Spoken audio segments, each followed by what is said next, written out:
வணக்கம். நல்லா இருக்கீங்களா? இது பட்ஜெட் பற்றிய உங்களின் ஒருவன். பட்ஜெட்டுக்கு முன்னாடி நீங்க போட்ட ட்வீட்டே நேஷனல் நியூஸ் ஆயிடுச்சே. ஒன்றும் இல்லை, பட்ஜெட் லோகோவை வெளியிட்டு இருந்தேன்.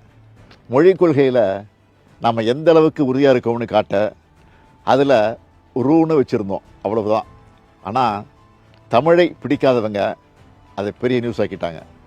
ஒன்றிய அரசுக்கிட்ட 100 நாள் வேலை திட்டத்துக்கான சம்பளத்தை தாங்க, பேரிடர் நிதி தாங்க, பள்ளி கல்வி நிதியை விடுவீங்கன்னு தமிழ்நாடு சார்பாக 100 கோரிக்கை வச்சுருப்பேன்.